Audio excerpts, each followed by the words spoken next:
Pacific, so we should see it any second now. And there you are getting a great view of Crew 9 inside Dragon Freedom as it returns back to Earth. We are awaiting the drogue deploys. This view coming from the WB-57 high altitude plane.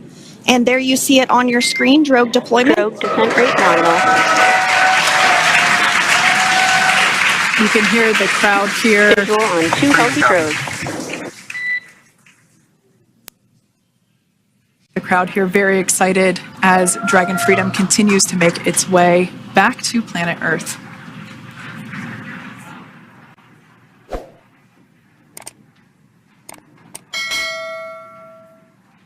Next up, we'll stand by for the main deployment of the parachutes.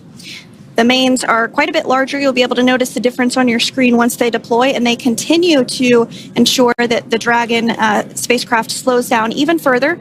As we mentioned, Freedom will be traveling 16 miles per hour when it splashes down off the coast of Tallahassee, Florida, here at 2:57 p.m. Pacific time this afternoon. And there we go.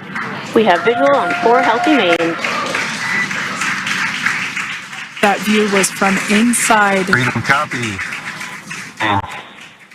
That view was from inside one of the buckets where the parachutes are located. So we see a great view there of the reefing on those parachutes. And as those main parachutes begin to inflate fully, 4 beautiful, healthy mains.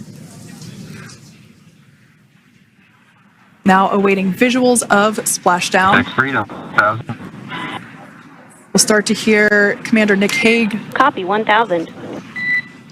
As we heard right there, Commander Nick Hague will be calling out the altitude of the Dragon capsule from here on out. Landing in water is simpler and provides more margin against unlikely parachute issues. You can see those parachutes continuing to slow the Dragon capsule down. And if you're just joining us, you're looking at 800 meters. a live view of Crew 9. Just minutes away from splashing down off the coast of Tallahassee, Florida. Splash down 2 minutes from now at 2:57 p.m. Pacific. We do have 4 healthy mains really doing the job there. Just breathtaking views of a calm, glass-like ocean off the coast of Tallahassee, Florida. Crew 9 just minutes away from splashing down. This is really such an incredible shot. That Copy, was 600.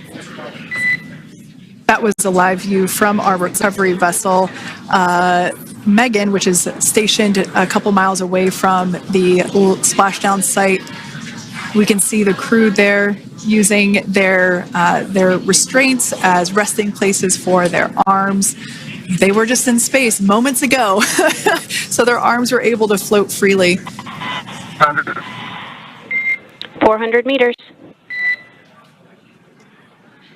This is a gorgeous bluebird day here that we have for the splashdown of Crew 9. It's incredible to think that the Dragon capsule just minutes ago was going over 17,000 miles per hour, and now gently coasting to a soft splashdown. 200. Copy, 200 meters. Brace for splashdown.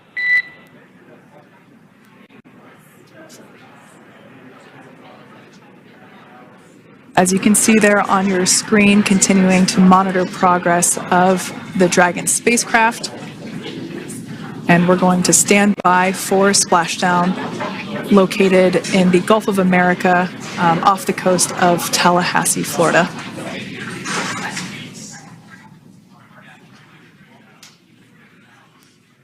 And splashdown. Crew 9 back on Earth.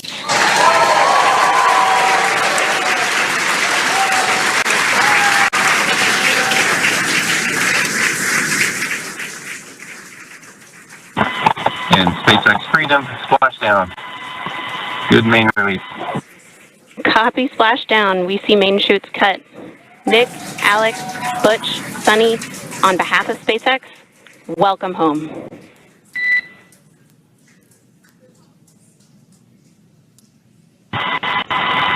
It is an amazing, what a ride. I see a capsule full of grins ear to ear.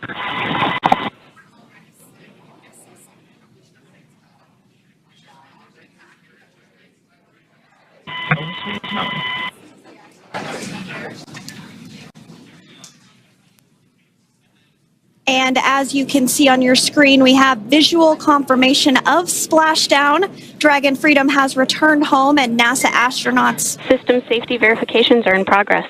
We'll report back when recovery personnel are en route.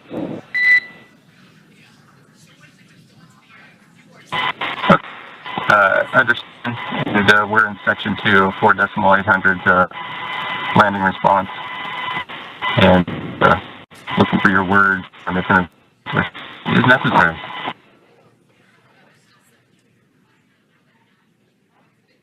In the distance, we can see the recovery vessel making its way.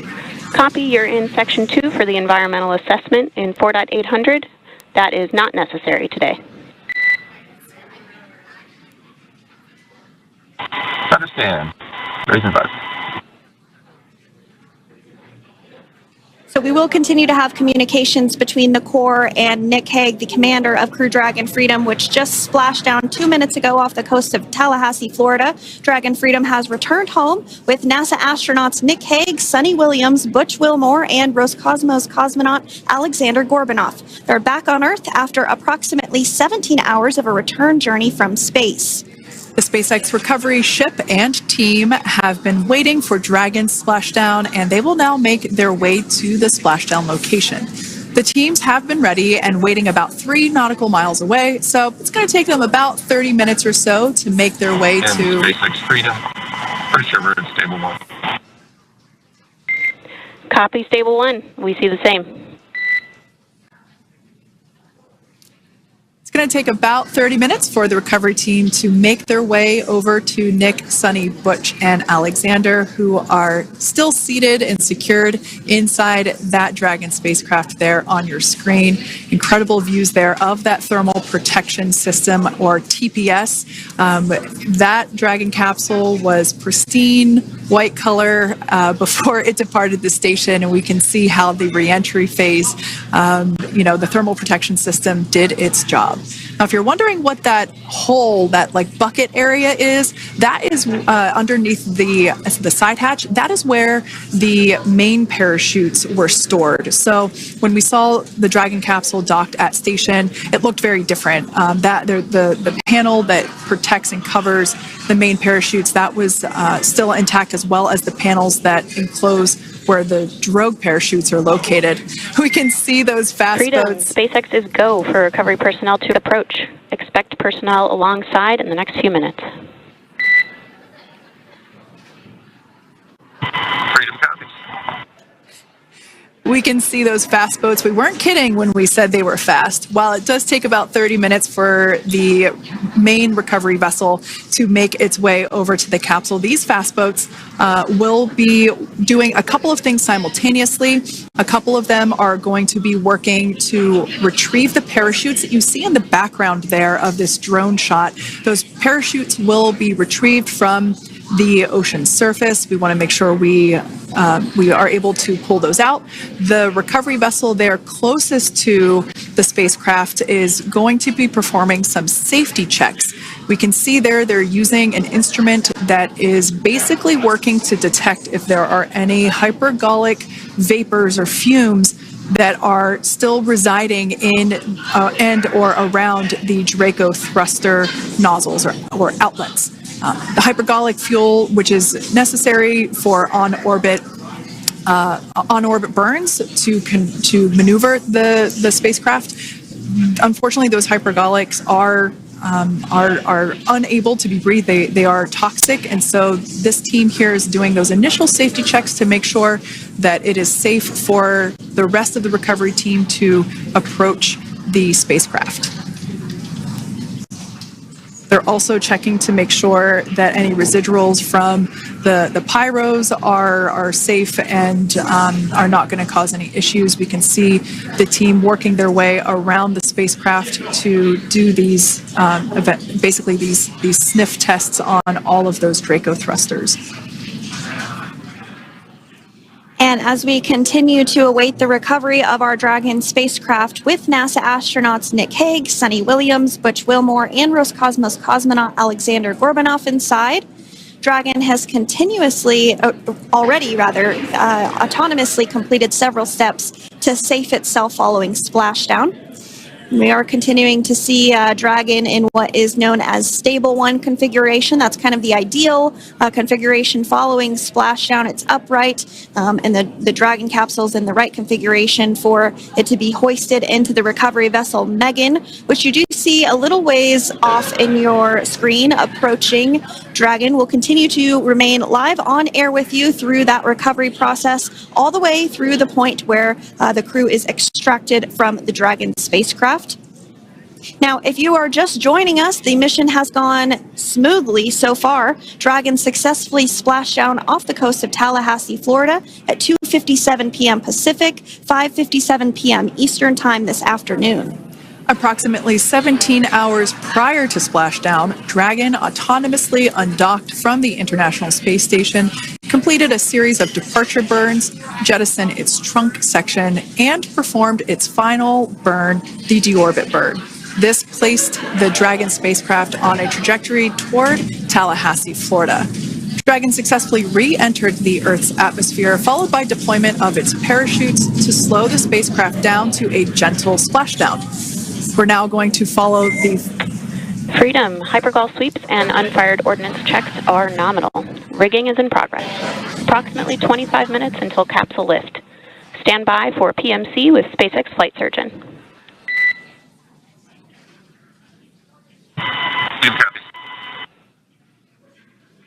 And so what we did just hear there was communications that those hypergol checks were complete. They didn't find any of that upon those checks, so we'll continue to move through the timeline.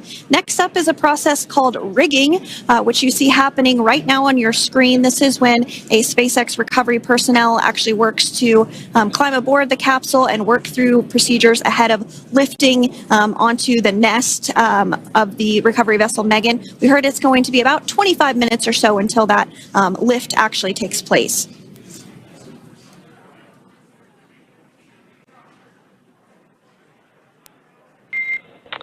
Okay, Freedom, the next call will be from the SpaceX flight surgeon on Dragon and Ground Private. Understand. Thank you. callouts there indicating that the crew will have the opportunity to do a quick check-in with the SpaceX flight surgeon.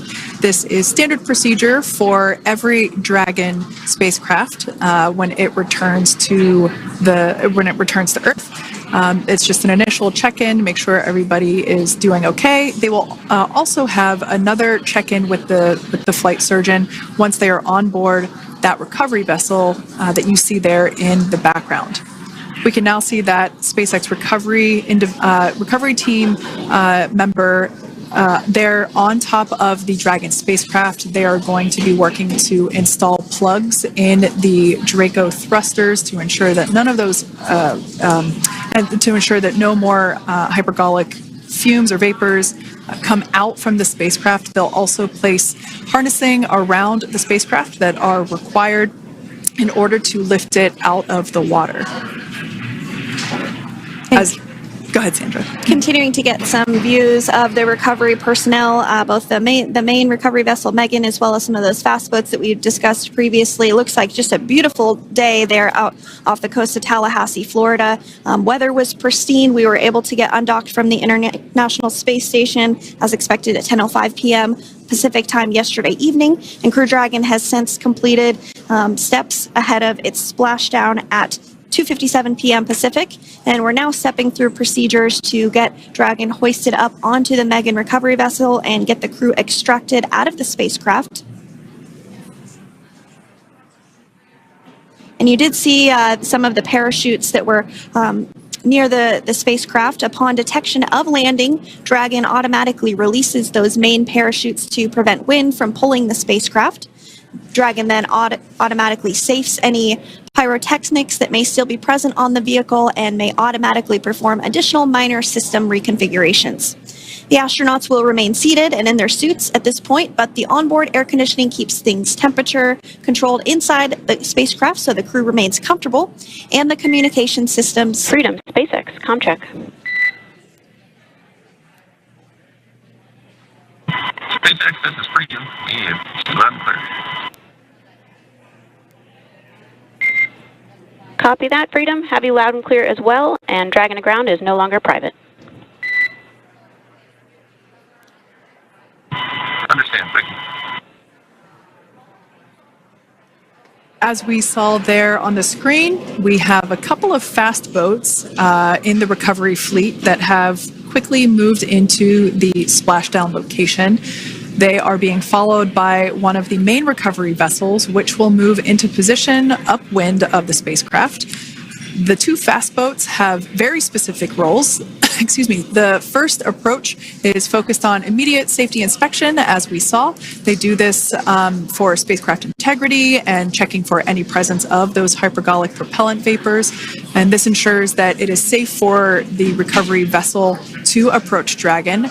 Once Dragon is cleared for full approach, as we heard is the case today, the team begins rigging the spacecraft for water recovery by the recovery ship. The second fast boat is responsible for parachute recovery and also serves as a redundant boat to the first one that makes the initial approach to the Dragon spacecraft. As we saw a little bit earlier, we were also able to see one of the recovery team members get on a jet ski to help gather up the parachutes that were automatically detached from the Dragon spacecraft upon splashdown. And it will take a little over 10 minutes for the recovery crew to complete their safety checks. Once complete, the team will begin preparing Dragon to be lifted, and as you see, they are preparing for that to take place at this point. As part of the preparation for this lift, one member of the recovery team has climbed on top of the spacecraft already, so they can attach Dragon's hoist rings and connect to the lifting lines. It will take us less than an hour to raise Dragon to the recovery boat and remove the crew from the spacecraft. After medical checkouts, the crew will return to land within 4 hours by helicopter. And if no additional medical assistance is needed, the crew will board a waiting NASA plane and depart for Houston.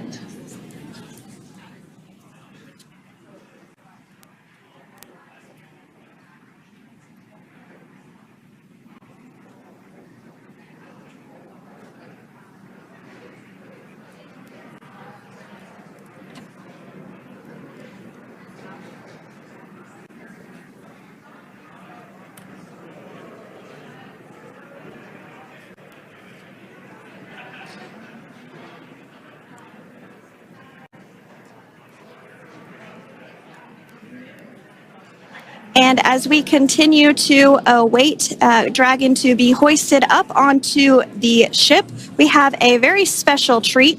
NASA Public Affairs Officer Jaden Jennings, who is actually on the recovery vessel and had a bird's eye view of the splashdown today. Jaden, how are you? How was the view from the recovery vessel? Hi, Sandra. How do you hear me?